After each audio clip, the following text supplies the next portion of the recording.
Welcome to A Fork in Time, the alternate history podcast.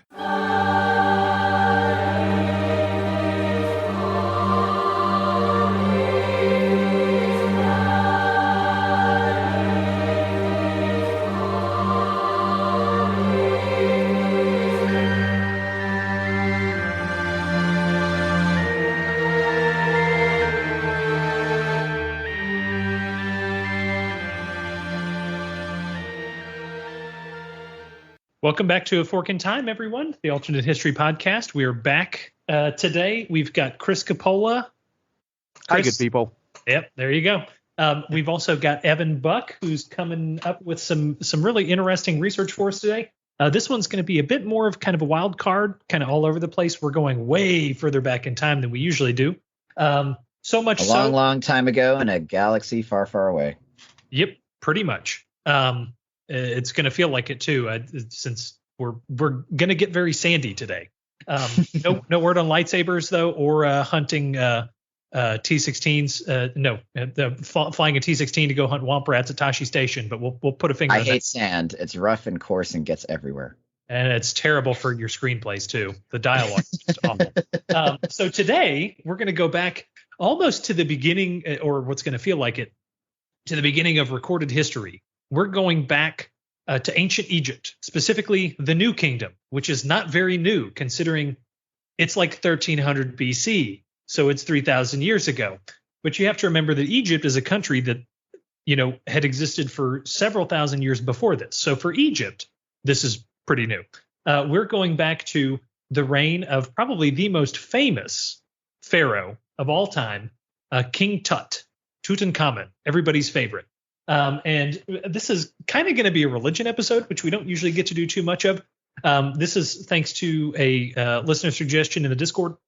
Basically, the idea is, and I'm just going to kind of set it up and let Evan do kind of some more of the explanation of it. But basically, the gist is, what would have happened if Tutankhamun had kind of kept his dad's religious ideas instead of sort of redoing the redo on Egyptian theology.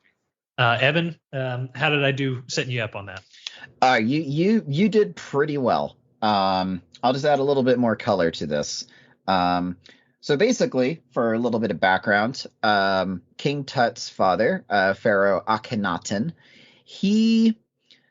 and based on my research, we don't really know exactly why he did this. Maybe he had a vision after a bad bean burrito, or just what. But for whatever reason, our hippie pharaoh kind of decided to just go ahead and establish an entirely new religious system and impose it on a society that had about 2,000 years of polytheistic worship, a very well-established theology, and set of, powerful gods like, Horus and Osiris and Anubis. So there's just like, dozens, if not hundreds of these gods that are well respected, revered, and worshipped across all levels of Egyptian society.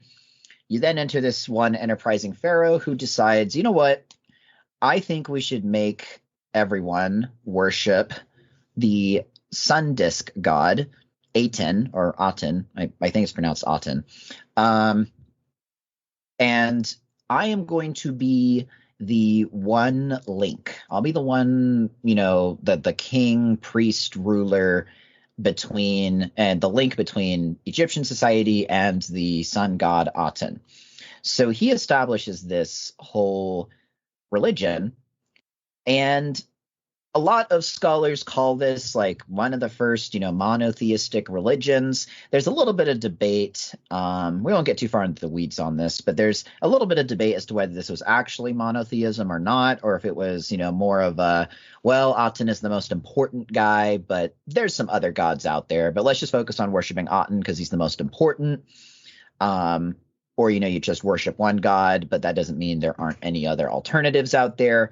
But the basic gist of what happened here is that Akhenaten decided to institute a radical overhaul of the Egyptian religious pantheon, getting rid of all the other gods, worship, just, taking down their, the priestly class a notch on the totem pole, on the corporate ladder, I guess you can say, and said, no, it's just going to be me and my god, Aten.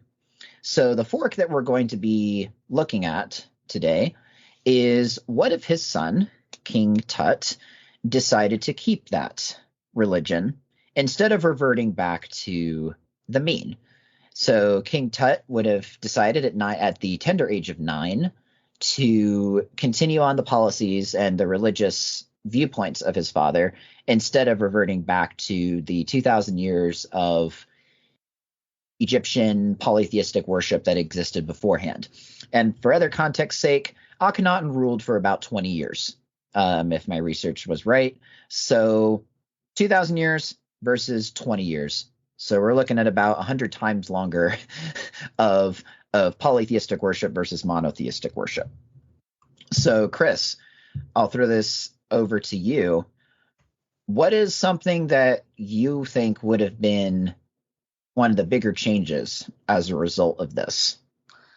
So I think we talked a little bit about this. I'm really interested in like the Egyptian culture of this time, and I think it's important to stress this kind of pharaohic early ancient Egypt is an autocracy. They have a monarchy, and the person in charge is hereditary. And I think it's really interesting to just think about why there's the argument that, hey, listen, we've been doing this for 2,000 years. Okay. It seems like it serves a king a lot better to be the voice of God. I mean, that's literally what I'm hearing Akhenaten's religion was largely. He changed his name in order to be in alignment with his new religion. He changed his original name was Amen Ho Tep. Mm-hmm. So he changed it to Akhenaten, which means one who is effective for Aten. So yeah, he was really into this. He was very dedicated to this cause. It seems to me that if he could just get over the hump of this, if he can get through the transitional phase, this actually serves the Egyptian monarchy better. I would tend to agree. And when I just took a high level overview of this, because I sometimes struggle to wrap my head around, very far back times in history, like what is going on with other societies at this point, and kind of frames of reference. So keep in mind, even though we call this the New Kingdom, as Dylan mentioned, this really isn't all that new. The nation state of Israel does not exist yet at this point. So like we are still talking pretty far back in terms of history going on here. And this is the end of the 18th dynasty of pharaohs. So we have, Akhenaten, we have King Tut, and then, Horemheb. And then after that, we have the first ruler of the 19th dynasty, King Ramses I. And Ramses, that's probably a name that's familiar to a lot of our audience. He's the grandfather of perhaps one of the most famous pharaohs who ever ruled, Ramses the Great, or Ramses II. So, Chris, if what you are implying is that the Egyptian monarchy, this system, would have been more strongly established if we got over this hump, this could have led to a more enduring, I guess you can call, New Kingdom, 18th dynasty. Akhenaten tried to establish a new capital city. I forget the name of it at the moment. Was it Luxor? No, Amarna. That's the name of it. So he established a whole new capital city called Amarna.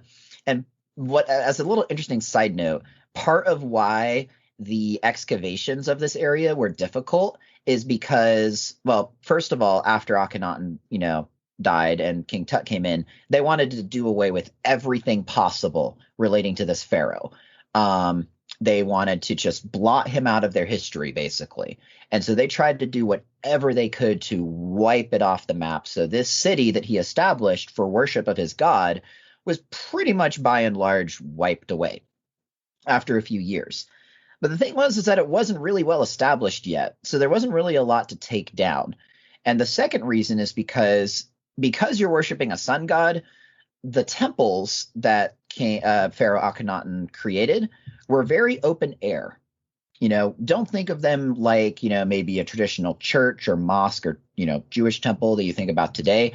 These are pretty open air, almost more like porticos that he kind of started up to. And again, it makes sense. If you're worshiping a sun god, you're going to want to see the sun as you do your religious rituals.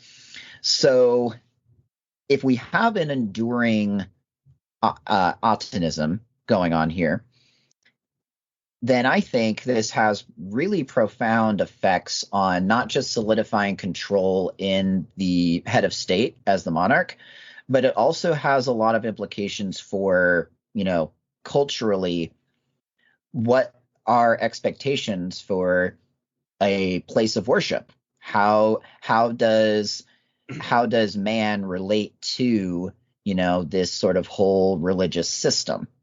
Because kind of with the religious context of the, this whole area, at the time, and, the soon to be forthcoming, like with Judaism, the temple is a cordoned off area. It's a very holy place. It's a very, only the priest can go in, like, once a year for the atonement of sins of the people. Well, if we have this sort of radical departure take place, this could be something that would lead to, you can almost say, I'm not going to say egalitarian, because again, there's still a very strong structure here of the king as the head honcho, the only link to God, and everybody else kind of filters out below him in that way. But I think just psychologically, if you have an open air, open concept sort of, temple or church, I think this just kind of leads to a different sense of what religion means to the common folk in the national consciousness. I don't know. That's just like a big word salad that I just dropped there that hopefully kind of makes some sort of sense.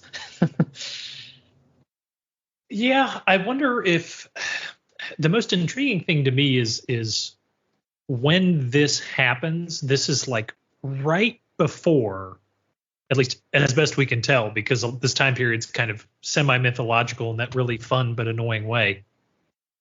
This is right before a lot of really interesting stuff that happens.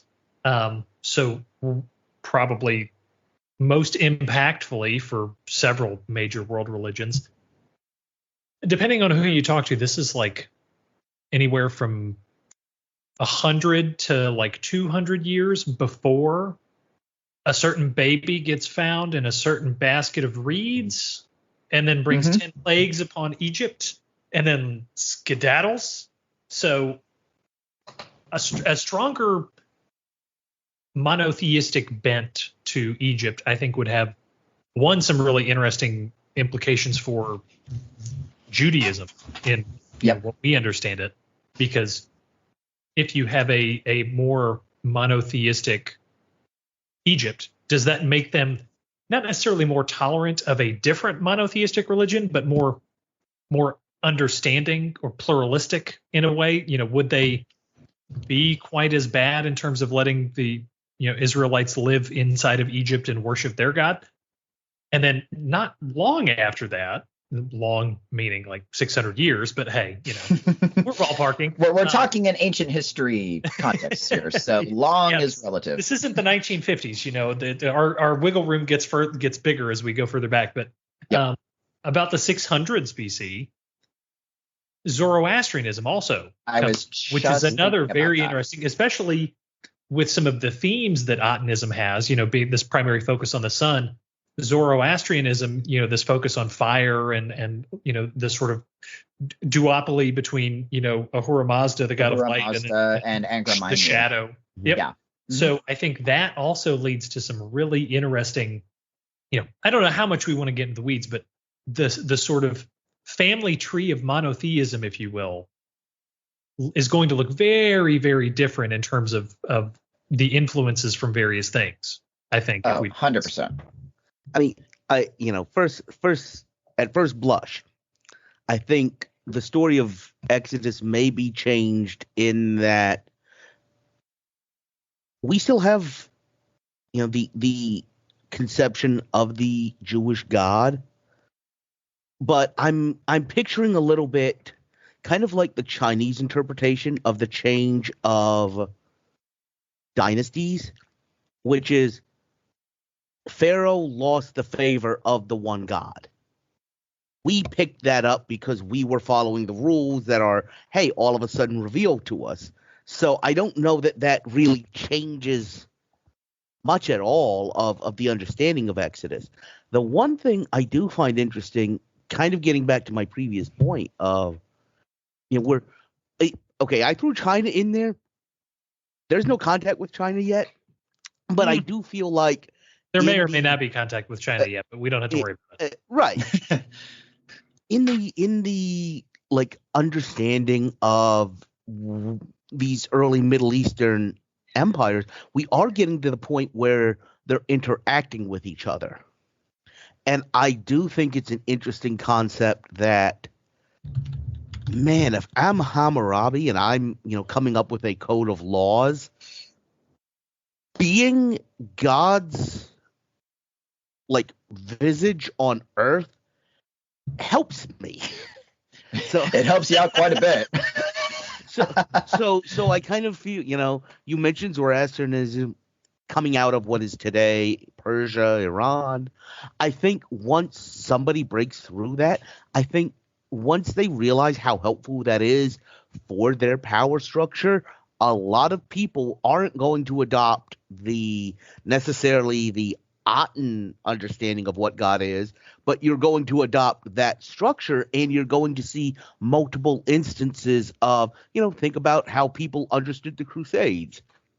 Mm-hmm. All of them are worshiping one God, but the conflict between us shows whose God is right. Yeah. Mm-hmm. Oh, yeah, I think that's big. Yeah. So here's another. Oh, sorry. Go ahead, Dylan. No. Please go for it. Well, I was just going to throw another wrench into this, is because, again, trying to keep context of what time frame happens when. This is happening like 1300s-ish BC. Everybody's favorite time period in the 1200s BC, the late Bronze Age collapse. This is right around the corner. So imagining for a minute, we have a culture that is more, I'll call it more monotheistic on the spectrum of poly to mono, right? More monotheistic than before. So you have this kind of deeper reverence and respect for institution, the king. But the other wrench I'm going to throw in here has to do with art and culture. Chris just kind of gave me a really kind of look. But follow me here for a second. So with Akhenaten and his influence, he not only radically overhauled the religion of the country, but he completely did away with 2,000 years of Egyptian artwork as well. He basically decided, you know what? I am not going to be as formalistic and, idealized in how I depict myself anymore. Instead, we have a more realistic kind of artwork called the Amarna art style that comes into play here, and named after the capital city. So we have a king who is just contravening norms with religious adventurism and a completely different art style that, the audience should look up this and contrast it with the way that Egyptians did their hieroglyphics, before and after Akhenaten, because it's very, very, very different. Amarna is known for humanizing their subjects, and they depicted scenes in their artwork that was not really shown before. Scenes of tenderness and affection among their royalty that were not really ever depicted before. Before this point, it was basically all just, here is Pharaoh A giving an offering to God B, with all of the priests and the common people bowing down in reverence. Here is the pharaoh leading a victorious army into war, vanquishing all of his enemies. Basically, the Near Eastern kingdom's tendency to only talk about the great things that they did and just kind of shove aside or put away any military defeats or things that didn't go great for them. So drawing the art style back to, how it can change religion, if we have a religion that is kind of a walking contradiction in a way, it both elevates the king as the one link between God and man, but also humanizes him in a very subliminal but profound way, which is how he is depicted in propaganda, really. Let's call it that, state-run propaganda. Okay. You have essentially a much more complete and I would say arguably more complete and more relatable picture of these sorts of monarchs. And thus that would only, I would say, intensify, you can call it loyalty, you can call it nationalism. I'm not really sure how to put it, but I think there would be a less disparate, more of a connection, I would say, between like maybe the common folk and whoever is at charge at any given point. He mentions Zoroastrianism. I think that this sort of approach of this, Neo-Egyptian religion held, it leads to a very tantalizing possibility, which I'll drop and walk away from. Would this have possibly accelerated the rise of a religion like Islam or Islam itself? So, first thought, I find I'm going to really make this hard on us because I have two thoughts that are really going to lead us down different roads. One being, you mentioned that we are almost at the point of a Bronze Age collapse. Mm-hmm. I find the interesting thought now, if Tutankhamun does carry on this Otanism, I guess that's one way of phrasing it. Kind of like I was saying earlier, how, does everybody see the Bronze Age collapse and say, oh, we've fallen out of favor? And the other thing, thought I have is this. So if you want to talk about an earlier Islam, what do you mean? Okay, you're skipping two iterations of this monotheistic tradition. So gonna go ahead and ask, what do you mean by saying an earlier Islam? Right. And this is the point of the episode when I realized I didn't think through all of the implications of that. And it's like from The Simpsons, I'm just like, I'm in danger. But I'm just going to take a shot in the dark on what I mean by that. So, not getting too deep into the weeds here, but we have, according to Judaism, the biblical texts, by all indications, we have Israel as the main, monotheistic religion being established. And then we have the other people groups, basically from Abraham, right? We have, Isaac and Ishmael, right? And Ishmael is the ancestor for Arabs and for who we would by and large call most Muslim people today. And so if I remember correctly, Islam really kind of rose to prominence or started, I guess you can say. This was in 600 AD, I think, if I'm right. So probably 2,000 years after we're talking. Right, yeah, exactly. Just about. And one of the main reasons why Islam rises is because we have, basically now two major monotheistic religions at this point. We have Judaism, we have Christianity now. And so Islam rises in big part as a rejection of those two and saying, hey, you guys got this all wrong. there is no God but Allah, and Muhammad is his prophet. Like, because, a lot of Muslims believe that, like, Christians believe in three gods, that sort of thing. And so there's this whole, not to get too deep into religious debates or rancor or whatever, but like Islam rises in a large part because of basically this idea that we have the one right path. So, moving forward.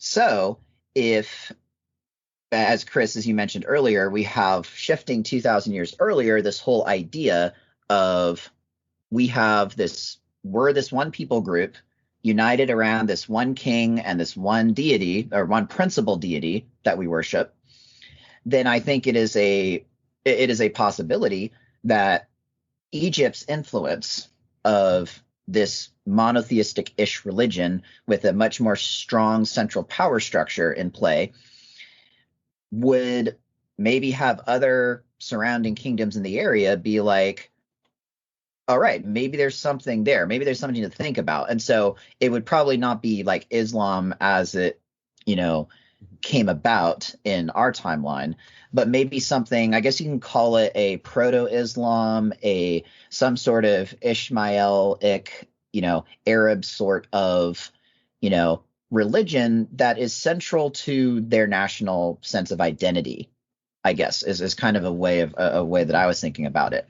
But Chris, I do like what you said, which was, if we have this monotheism going on and then the late Bronze Age collapse happens, that could be a reality check. Like, that could be something where people are like, okay, wait, we have about 100, 120 years of this sort of experimentation that happened, and the gods are ticked off at us now. We have all this going on, and so maybe we want to take a step back from that. I mean, that's a possibility. When we look at our timeline, though, I will counter with our timeline. The late Bronze Age collapse didn't really do anything to shake the foundations of Judaism. So with something as broad as this, and as far back in time as this, it's kind of hard to say exactly how it would have panned out. But I do think there is something to say that if the religious adventurism had become more established, and then that establishment was kind of like chopped at the knees with the late Bronze Age collapse, really, is this just something where the great forces of history just kind of shift back to a certain degree? Well, I wonder. So the late Bronze Age collapse is kind of interesting, partially because nobody knows really what caused it. I mean, there's all kinds of theories, but nobody really knows. We just know that like 12 civilizations basically just completely broke down. I'm going to go with zombies, just to throw my card in the ring. I'm going to say zombies, and they figured out World War Z. Yeah, exactly. Yeah. So, but I wonder if, and we have kind of talked about this, because the monotheistic aspect of this is a way to centralize and establish control over the state. In a lot of ways, you could kind of think of this as sort of a theocratic version of, the kinds of things that like socialist or fascist autocracies did in the 20th century, where it's like, no, this is how the rules work now. There was society before, and there is society under the sun god. There is only the before and the after. And so I wonder if you had enough time for a society to kind of really transition over to at least some version of that, I wonder if there would have been at least some level of stability that was not necessarily there in the Bronze Age collapse. And where I'm really going with that is, you have the Bronze Age collapse. Then you start to see the rise of, the Neo-Akkadians and some of the sort of Anatolian sort of progenitor empires. Then you start getting into the Persians. Well, then you start getting into the Greeks. Then you start getting into Alexander the Great. Then you start getting into the Romans. All of that, especially the Romans, all of that is a polytheistic tradition. All of these empires across all their various religions, they're all polytheistic. There's no primary god. Well, except for Persia, I would say. Persia was still Zoroastrian. Yeah, that's true. Yeah, I forget that they were. I think there was more tolerance though. I would say. Yeah, very much more Inherently, I feel there's more tolerance built into that system. And the Persian king model was basically, hey, we conquer you, but as long as you pay your taxes, as long as you give us your tribute, we don't really care what you worship. Yeah. So and to be honest, you could argue it's more of not so much monotheistic as it is. Yeah, it's more just pluralistic. Yeah. A little bit more pluralistic. Yeah. Yeah, and maybe Carthage is a better one to point out rather than Persia. Yeah, Persia gets a whole lot of a boost because it's so famous from all the Greek stories and the Roman stuff. But to be honest, I've always had kind of a problem with how much stage time they get on ancient history discussions because they were only around for like 200 years. That was basically it. They couldn't even string like 5 successive emperors without some weird dynastic stuff. But anyway, and you got the Medes and the Persians happening exactly. as well, coming together. So like the only way they could work is to have that, power hour combo.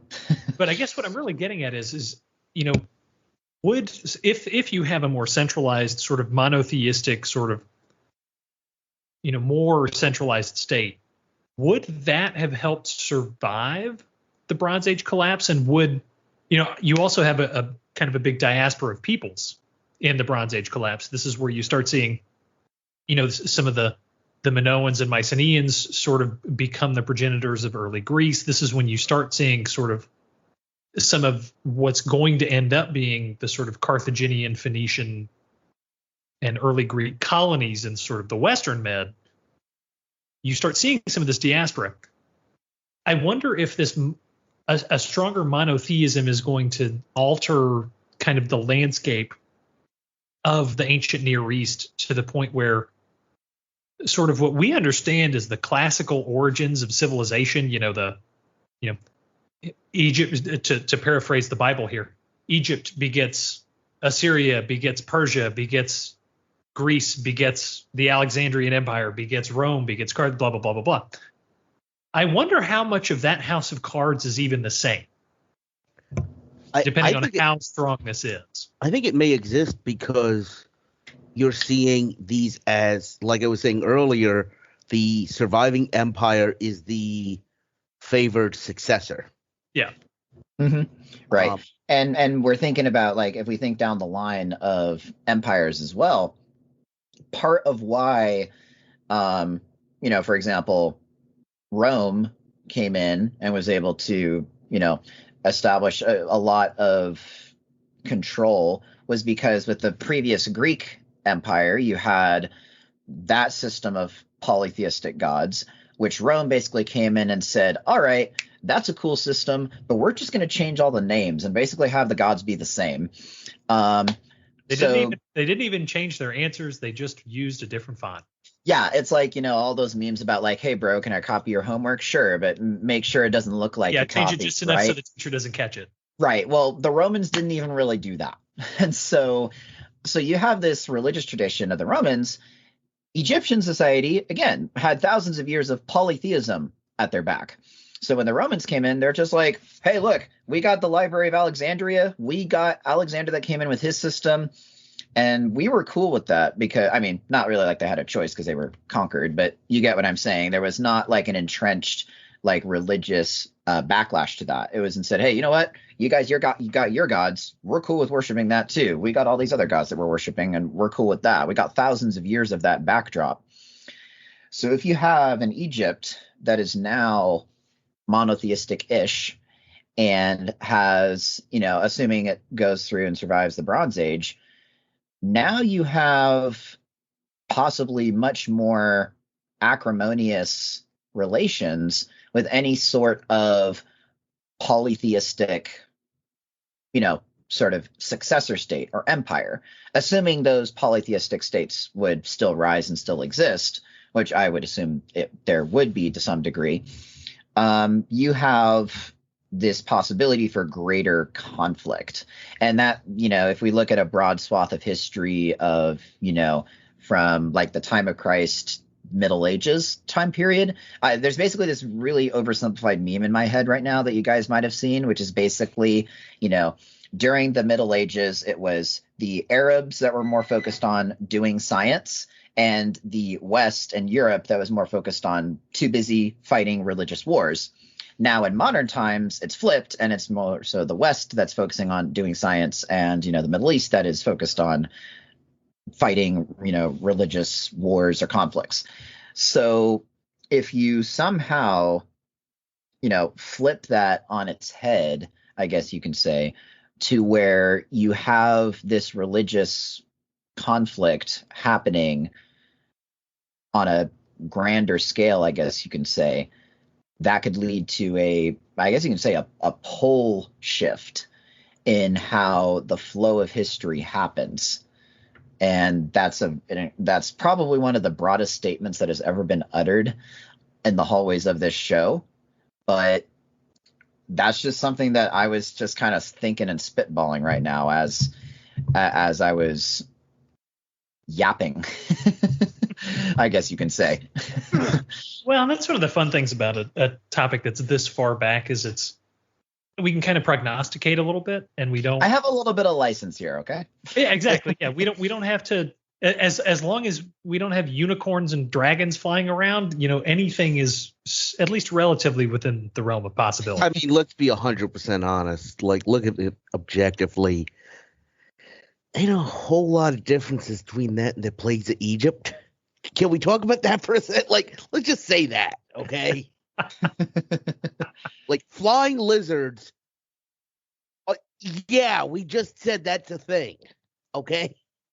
I mean, they basically still had dinosaurs lying around with all the alligators and stuff. Like, hey, what's a flying lizard? It's not that far of a leap. Not too big a leap in logic. I mean, you do have the Leviathan in the Jewish scriptures, so there you go. Whatever that is. When I first started talking about the Leviathan, I pictured the giant robot thing from Atlantis, the Disney movie, and I was very confused where you were going for a split second. Yeah, exactly. But anyway, as I'm looking over my notes here, just trying to see if I have any other last minute thoughts. You guys have any other things you wanna bring up here? Chris, you got a look in your eye. You look like you're about to drop something on us. I've got two things that are going through my mind. First is, it is the season, and actually one of the major holidays of this season describes exactly what you're talking about.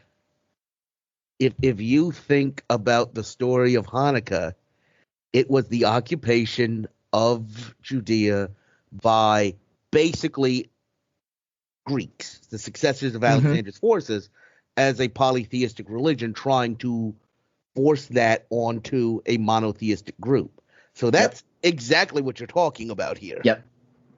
The other thing that comes to my mind is, I'm going to bring it back to the early your discussion of like, well, what do you mean by an earlier Islam? And I think this might blow things up, and I'm okay with that. I think the point that you're getting at with that was separating the belief in an individual, in a monotheistic God, from a ethnic political polity. Mm-hmm. And I think that might be an interesting thing to think about. There's an Egyptian god, we'll have a Jewish god, we'll have a Persian god, and we'll have these competitions between them. But what do we think about the possibility of, thinking about it, I think you might have picked the wrong of the monotheistic traditions, because I think Christianity in some way beat us to that. Yeah, but totally. But to decouple it from the idea of a tribal religion, and everybody's welcome as long as you believe in this one thing.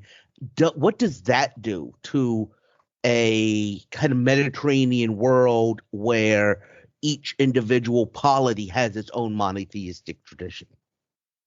Well, yeah, no, I think that's actually a really interesting thought, because like we look at pre-Judaic like Canaan, Israel, Canaan, right? As far as I'm aware, it basically comes down to polytheism, but there was this kind of shared understanding amongst these different warring tribes it was very small, very localized, almost in a lot of ways city states, kind of like with the ancient Greeks. Like you have a bunch of these small, little tiny countries or tribes or city states. By and large, they kind of generally agree to the ground rules of certain deities, like Baal or Ashtoreth or whatever. But then they have their own kind of deities, localized deities too. You have, the god of the mountains and the god of the valleys. Like when you look in the book of Joshua, when the Israelites are fighting against some of these tribes, the tribes are like, well, they whooped our butts in the mountains, so maybe the mountain gods didn't like us. So maybe if we try to fight them in the valley gods will be a little bit more happier with us, right? So this kind of mindset of, all right, we got our tribe, we have our own little gods that we worship, and this other tribe with their other gods, like I said, they still have this broader understanding of, Baal and Ashtoreth and some of the major deities, but when it came to their individual little, deities, they all subscribed to that. And so it became this thing where it's like, all right, you guys believe in your cringe deities and you have your own cringe sort of religious system. Ours is amazing and better than you, and we will take you over. If you have no sense of polytheism or a very limited view of it, and you instead have a society that is based on a mutual understanding of this one, quote unquote, one true national God, then I think that leads to at least to more like, unification of stronger societies to begin with earlier. But then it also leads to increased conflict, I would say, amongst these Near Eastern societies, because before then, like you look at the reign of like King David and King Solomon, for example, what was the custom of the day to essentially ink a peace treaty? You would take one of the daughters of one of those other nations and marry them, right? So, and oftentimes you would subscribe to, their deity as well, right? So you're like, okay, if I want a peace treaty with like the tribe of Moab or the tribe of Ammon or, the kingdom of Egypt, I will take one of their daughters, have them become a princess and one of my many wives, and I will also, tack on my Rolodex of gods that I pledge fealty to, I'll tack on that god too. Why not, right? That system, I wouldn't say doesn't exist, but it's a lot harder to have that kind of system if y'all are saying that you have the one true God that you're worshiping. So I think in the end, this might lead to a stronger sense of nationalism, I guess you can say earlier, because you have these people groups that are subscribing to their own understanding of the world. And thus, and if it's an exclusivist claim, well, by necessity, that means that whoever else doesn't agree with you on that has to be wrong. So on a philosophical level, it's harder to compromise with that. It's harder to agree to that. And so for better or for worse, I think that's what it would have in all likelihood led to if this endured. And another thing I'll throw in as well. The Middle Ages with Europeans were beset with conflict, not because they disagreed on what God was important, but their interpretation of what that one true God believed. Case in point, Catholics and Protestants. That warfare was incredibly intense because you have two claimants essentially to one throne. You have two schools of thought, two philosophies that are saying we have the right view on what Christianity means and how it should be applied in society. If you have earlier a system that, becomes preeminent, or as what I think we're positing here is we have multiple competing monotheistic religions. I mean, I would say, to me personally, in my head, this isn't a mathematic equation, but I think if you have like a group of people over here claiming that one God is true and right, and another group claiming that a completely different God is true and right, I think that's going to cause a lot more conflict than if you just have two claimants to one throne. Mm-hmm. And that conflict was really intense. So I don't know. I just threw out a lot of thoughts there, kind of more towards the end here, which is, again, what I tend to do. But that's just some things that I thought as we were talking here, and as you mentioned, Chris, just kind of what I thought in the back of my head. Dylan, you've been a little quiet. What are you thinking in the midst of this practice? I think I'm about tapped out of all this one. I was enjoying you two going back and forth for a change instead of me just taking up all the airspace. I mean, don't worry, Dylan. We just mentioned mathematical equations. We didn't actually get into solving. That was one of the reasons. As soon as I heard math, I was like, all right. I saw the glaze. Yeah. And funnily enough, I tend to not be the math guy, but Dylan maybe even less so. So there you go. Look, I was a history major. I can do basic subtraction and addition of 4-digit numbers, and that's about it. Well, that's good enough for me on this podcast. Yeah. All right. Well, if that's about it, I'm about to wrap on this episode. I think this was a pretty fun one, pretty enjoyable, very speculative, and a little bit more religious than we tend to be. But I think the nature of the topic makes it kind of lean towards that way. So with nothing else to do, I do have one more question. I do have one interesting question. I knew we had one. I just have to put it out there. I have to put it out there. If we change Egyptian religious practices, here's my question. What shape is the Bass Pro Center by Dylan's house?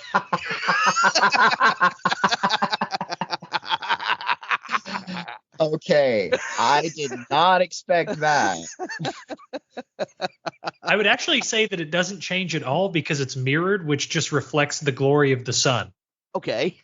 That's an answer. Trust me, driving past that thing at sunset or sunrise is a good way to die very quickly. Especially on a bridge over the Mississippi River. Yes, that was not thought out. Going 70 miles an hour. You're like, wait, how is this not a safety hazard? Yeah. No, you know what, Chris? You did drop that right at the end. And I don't want to go too far down this rabbit hole, but I did mention architecture earlier on. Yeah. So that does have a serious point. Like this whole thing about Egyptian pyramids and all this sorts of things, which was again built on this polytheistic idea. Maybe that is not as enduring of a cultural iconography or understanding of ancient Egypt. We would have more of this focus on, like I said, the other kinds of artwork and architecture that Akhenaten instituted. All right. Well, on that amazing note, if the pyramid is not the pyramid and it's more of an open space, I would say that makes it even more appropriately a Bass Pro Shop. Yes. Okay. Yes, it's even 100%. More outdoorsy, you could say. I think this episode title will have to have something involving a Bass Pro Shop in it. All right, guys. I think we've squeezed all the juice out of this rock we can. I really think we did. So for our audience out there, thank you all so much for listening to us banter about ancient Egyptian religion and its implications.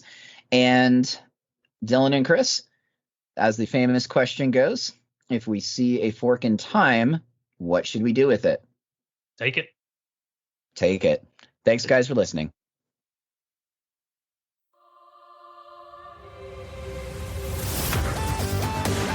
Thanks for listening to A Fork in Time, the alternate history podcast.